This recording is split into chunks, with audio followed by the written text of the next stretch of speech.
But this battle of NCP versus NCP in Baramati and parts of Marathwada. Yeah, parts of Marathwada and Baramati primarily for the first time, despite all these gossip that there is some understanding between Sharad Pawar and Ajit Pawar. In Baramati for the first time you'll see entire Sharad Pawar family is spiritedly, they have campaigned against Ajit Pawar personally to ensure his defeat. Sharad Pawar's wife, who never stepped out in politics hitherto. Okay, just a moment. I just wanted to go across to Clyde because the numbers which I'm reading, Clyde, in terms of leads actually has the NCP SP ahead of the NCP. Is that what you're getting as well? So we'll update those graphics of us. No, Vishnu, I'm not taking anything away from what you've got, but I have got my central office which we are monitoring because it's not surprising that we are monitoring both these parties. So right now we are leading in 43 and the Ajit Pawar group is leading in 20 seats. That's what I'm getting from my central office. So 43 NCP SP and 20 seats to Ajit Pawar. That's what is the situation. Ajit Pawar and Ajit Pawar candidates are leading in 15 constituencies at the moment in this direct face-off which is happening between the two parties. So Ajit Pawar, who did really badly and poorly in the Lok Sabha polls, is trying to regain, or is he riding on what was seen as sympathy, sentiment done away with? Now it is about strengthening Mahayuti, the government of the day, because if these numbers hold and the gap between the two sides is only increasing, it's a pro-incumbency vote which is playing out across Maharashtra. And a word again on this, Aditi Fadnes. Maharashtra since 1987 has not voted a single party. It has always been an alliance government in Maharashtra.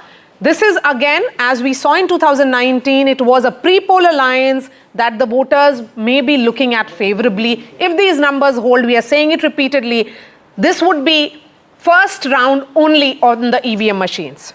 But if these numbers are correct for Mahayuti, then Mr. Devendra Fadnavis will be always the bridesmaid, never the bride? Because the everybody is doing extremely well. Yeah. And and also, although the BJP has contested the largest number of seats, they will once again be relegated to supporting a smaller party from the outside, which is... Or maybe initially they'll not rock the boat and we'll see that now... Maria, I'm just going to come back to a point I was mentioning earlier on, and according to the updated figures that we have also coming in and we tabulated with the ECP, again, it's the most fascinating fight for me right now is the NCP, SP and the NCP. The leads position of the Sharad Pawar group of the NCP, according to our data, is 32. The NCP is at 27.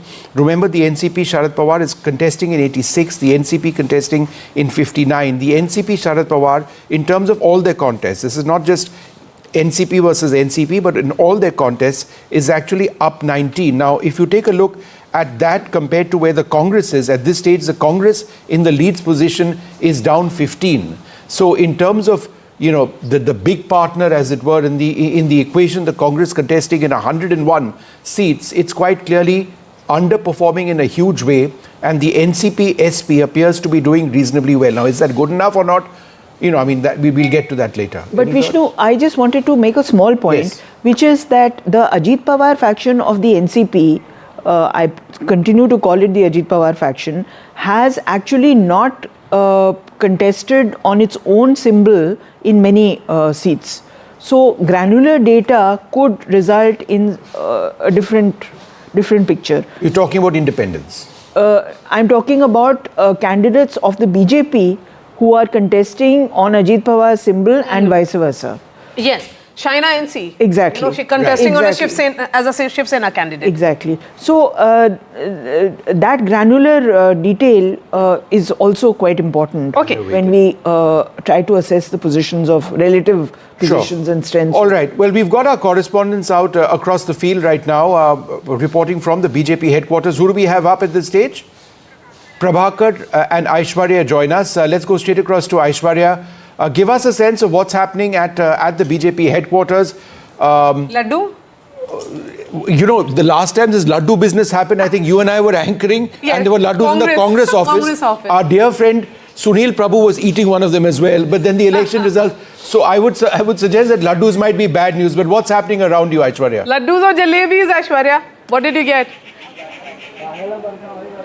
Well, this time it is jalebis, and unlike of the Haryana elections where we saw at the Congress headquarters jalebis being distributed, this time since morning what we are witnessing at the BJP headquarters is jalebis being prepared over here, and probably at around 11 or 12 the picture will get clearer, and there had been orders of almost 100 kgs of jalebis. Of course, there are no early celebrations as of now, but preparations are still on at the BJP headquarters. Many leaders have turned up since morning as they are watching these results very closely. The BJP had clearly stated that they are very confident of the Jharkhand polls, but on the other side, Maharashtra is something they would like to wait and watch as to what transpires in the next few hours. But certainly preparations are on, as every elections we see, if Bharatiya Janata Party wins, then it is Prime Minister Narendra Modi who comes to the headquarters and address their karyakartas, and therefore the reason perhaps all the preparations are on, and the orders have been given to the karyakartas to still wait and watch as to what results transpired. But jalebis is something that is being prepared currently at the BJP headquarters. Jalebi factory may have been a talking point in Haryana, but jalebis are back as the favorite. Shall we take a look at Jharkhand? Shall we take a look at Jharkhand? Because we've got our colleague Prabhakar as well in Ranchi waiting for us. The overall position right now, the NDA and the India Alliance both contesting in 81. The Leeds position has the NDA up at 43. That's up 17 from last time. The India Alliance, and this is terrible news for the JMM obviously, is that they're down 13 from last time. So again, very early, the total number of seats is 81. Any early reactions, Prabhakar? Is there a sense of disbelief? I mean, at this stage, actually, the JMM is up 4 from last time. So perhaps it is early days. But what are you getting in terms of some reactions on these leads? I think the leaders from both the factions, they will first wait for the numbers to settle down, and then they would react to the results which are coming in. But as of now, of course, the trends are showing that the NDA is in a leading position, and that would be a big setback for JMM, because they were quite upbeat about it. They were quite positive that they would actually be able to come back in power, and it was basically they were riding on the hope of this Maiya Samman Yojana, which is their flagship program actually to attract women voters. And what we saw on the ground during the polling, that women were there in large number on ground voting, and JMM actually believed that it was because of their scheme, the Maiya Samman Yojana, that women have come out largely to vote for them. But if the numbers actually don't go their way, it will certainly be a big disappointment. Laddus have been ordered here in Ranchi as well by both the camps, laddus and crackers. We don't know which camp will actually burst crackers or distribute laddus, but certainly we will have one, whichever camp wins. Good one, Prabhakar there. Let's bring in Tom Vadakkan. Tom Vadakkan, it seems Jharkhand, Maharashtra, both the states could have good news for you, but very early hours, 9:36 only. Mr. Vadakkan, if you heard me, sir. I will take this opportunity to thank our voters and the Election Commission for having conducted an election which is above board. Whoever wins or loses, this is democracy at full play. No, but Tom, you're being terribly philosophical early in the morning. If you have delivered, got some very positive leads positions to you in Jharkhand and in Maharashtra. Where is the excitement, or are you in a sense of disbelief that you're doing as well as you are in the leads position in both states? No, that's not the case. We know we have delivered. We know we have delivered. No, that's more and our guarantees and promises people have seen it.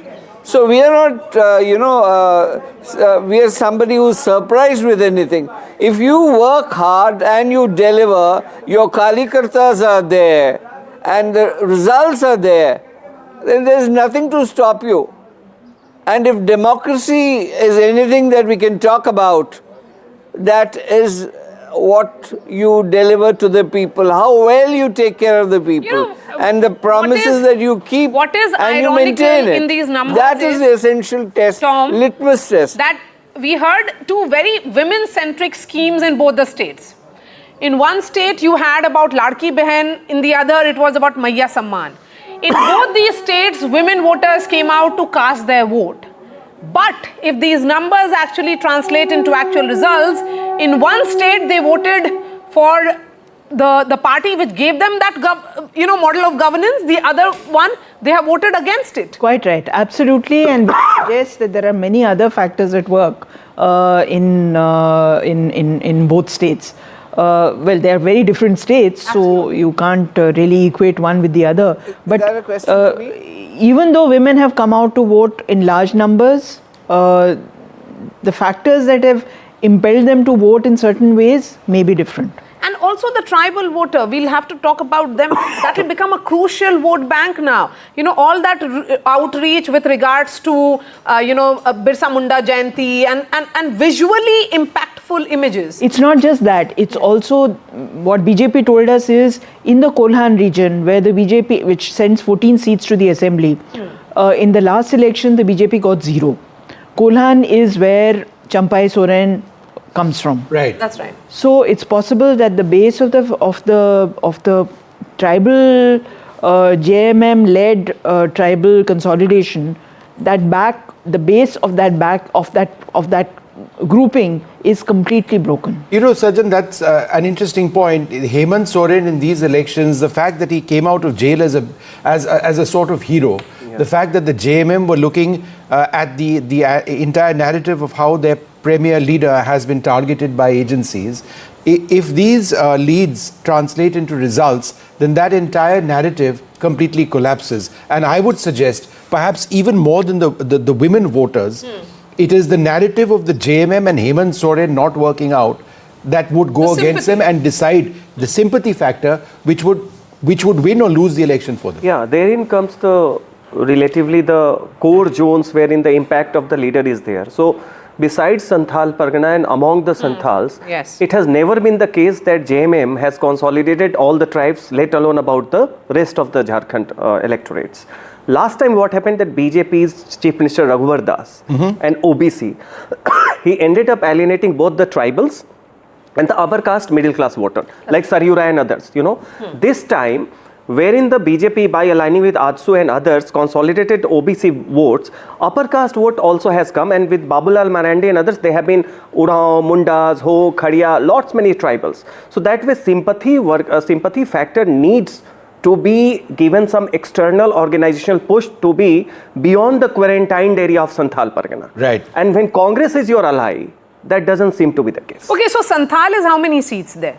Santhal Pargana would be how many seats? In and around, if I am correct, around 30 or something. 30, that's the dominant, it's similar to Vidarbha, I mean the region which can make or break. But you have to remember that tribals are only 27% of 27%, Jharkhand's population. That's right. Now, the other castes, OBCs. particularly the Kurmis, and specifically among the Kurmis, the role of Jairam Mahato, who has emerged as a very major a potential chief minister candidate among the Kurmis. That is also very, very important. The Congress down last time in Jharkhand from last time. They're contesting a significant 30 seats.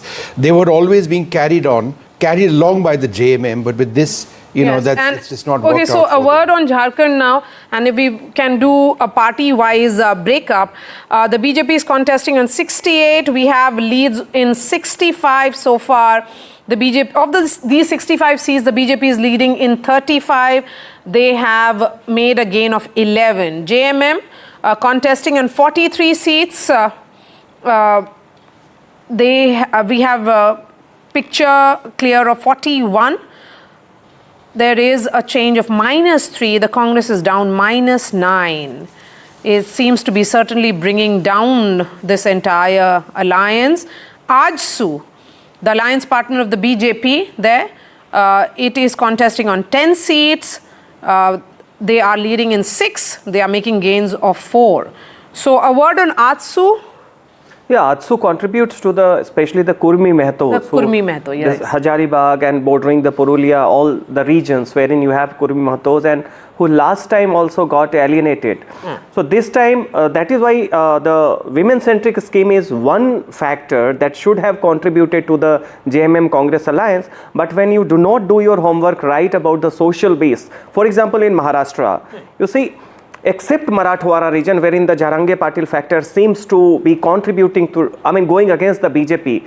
Everywhere BJP again, consolidated among the OBC base, Madhav Alliance, Mali, Dhangar, Vanjaris, Teli, etc.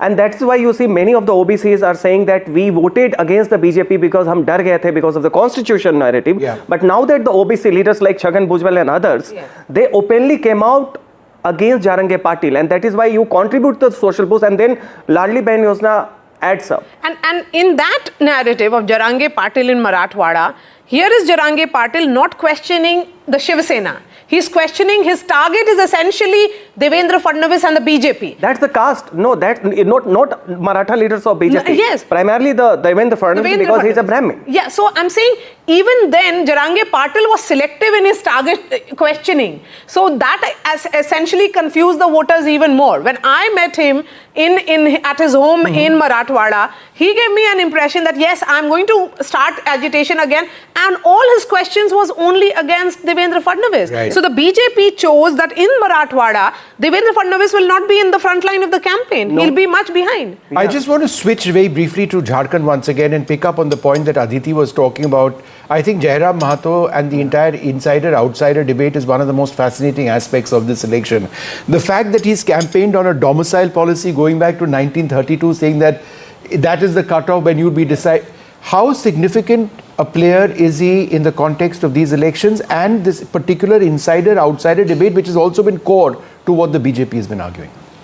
Look, this domicile thing is already a done and dusted thing. Babulal Marandi way back, 2 decades back. It comes up, yes. Now in Jharkhand, more than that, I think his crucial impact would be among the Mehto, Kurmi Mehto community who are sizable in Jharkhand. Because I think this outsider-insider debate has been dusted. It doesn't have the resonance, but because the very demand of being included into the ST category.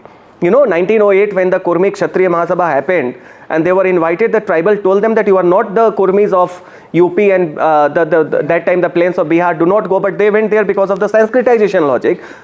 No, but what is interesting now is that even there, a party like BJP, which had, not really directly projected Babulal Marandi as their face, they are getting acceptance from tribal state. It's a tribal, 28% may not be the completely dominated state, but will be seen as a tribal state. In terms of the territory. In terms of territory. Inhabit.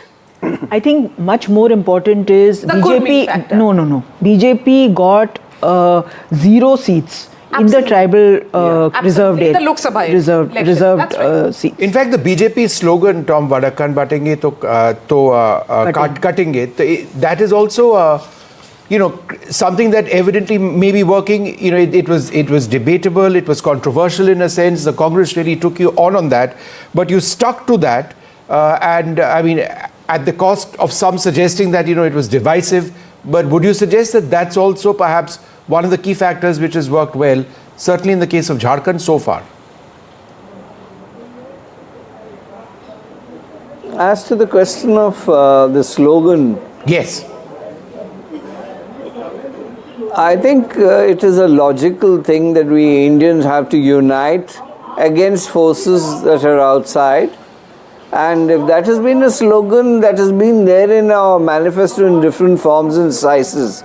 Now, I think one thing that is being avoided on your channel, that demographic change in the tribal area is an effect that the tribals have realized that they are being replaced, and especially when the announcement came in from a Congress leader that facilities would be provided to these outsiders. When I mean outsiders, I mean those who have come into the state and have settled there.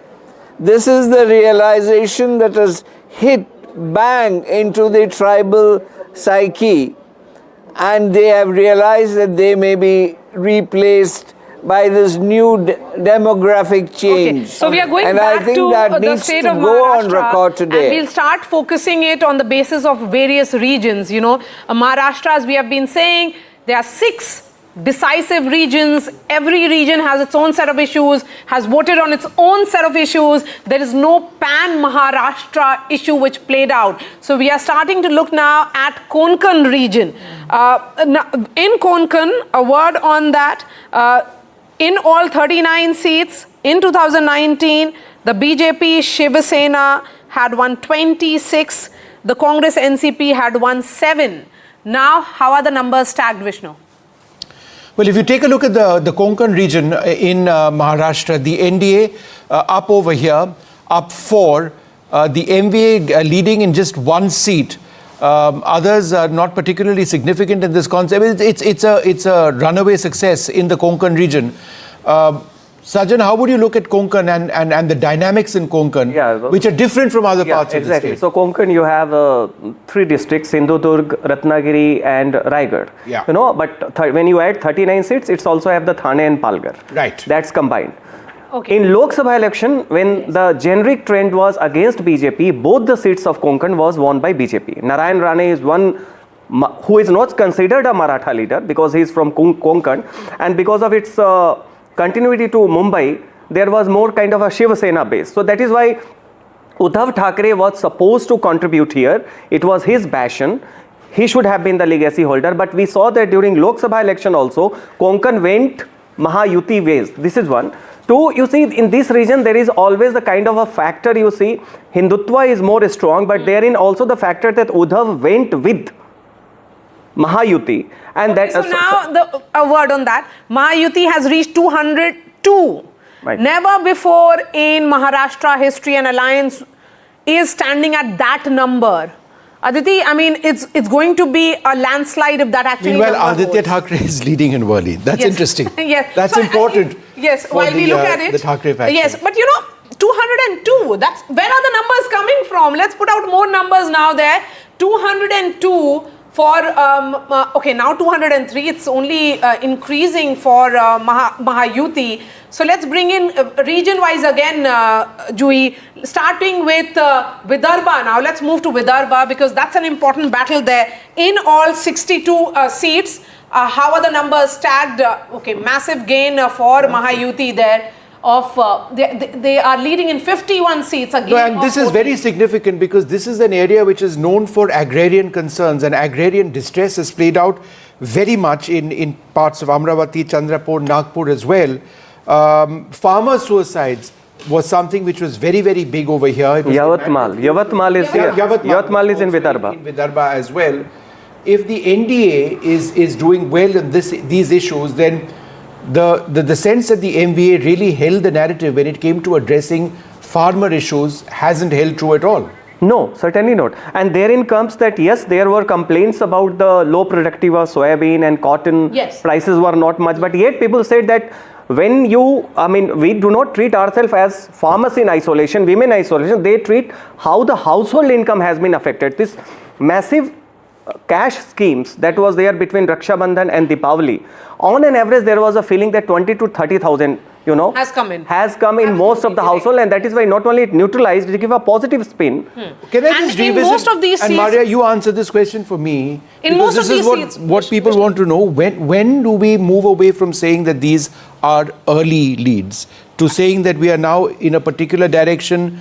You know, it's now 10 o'clock almost in the morning. I think post 10:30 we will be, because it's not really it's not it's consistent, because at this stage for the MVA to turn this around would mean a massive change in the lead's position. I think that's which is why I'm asking. It's going Sorry, to be go ahead. So I think we'll have to wait a little more. We have always been cautious. That's how NDTV, you are the veteran of NDTV, has been functioning. So let's hold our horses. It's not even 10 a.m., ladies and gentlemen, 8 minutes to go. By then, we'll have a clear picture of Maharashtra, 288 seats. The leads would have come in, early leads, very early leads. But yes, it looks like the Mahayuti at the moment could very well be home. But yes, let's look at Vidarbha. We have discussed Vidarbha. Moving focus now to Marathwada. Let's focus on Marathwada region now. In all, 46 seats here in Marathwada. BJP, Shiv Sena, that time around it was the united Shiv Sena, perhaps undivided Shiv Sena at 28, Congress NCP was at 16. How are the numbers tagged now? So again here the NDA, that is the Mahayuti, has taken a lead. They are leading in 36 seats, Mahavikas Aghadi at 9. So that Jarange Patil and the supposed meeting which happened between him and Mr. Sharad Pawar, what really happened to that?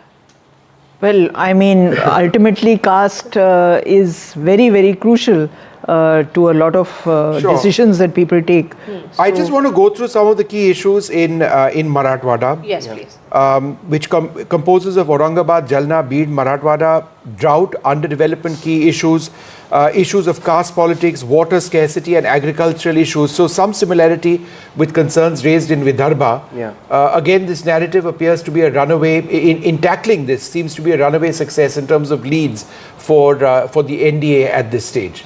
And interestingly, in Jalna, when Jarange Patil okay, so it's 212 now for the Mahayuti there, and the MVA numbers, They're heading towards a landslide. Numbers are only declining. So there is no hung house, there is no chaos among the mind of the voters. One word on the ground was stability. A government that completes 5 years in office, that's what people of Maharashtra have voted for. They did not want any jod-tod. They did not want. They've had enough of that. They have had enough of that. So so even if Jarange Patil was angry towards Devendra Fadnavis, a Maratha chief minister in Eknath Shinde managed to neutralize his anger in a great extent. In fact, what had happened was that soon after when the protest started, the chief minister had travelled all the way to Jalna to meet Jarange Patil, to send him that message that he is sincere about reservation. He got that 10% passed by the assembly. Yes, that exactly. made an important impact, that he was seen as sincere to the cause of the Marathas. Yeah, and also in the last moment, because this seems to be counterintuitive in Marathwada, because Marathas constitute around 30% of the population there. Then you have 18% Muslims. Then you also have the Mahar Buddhist voters who are not much under the impact of Vanchit Bahujan Aghadi. So this triple M, Marathas, Muslims and Mahar Dalits, was supposed to be demographically help the Mahavikas Aghadi, which is not happening, which means that in the last moment also there were conversations that Sharad Pawar had been chief minister multiple times. What did he do?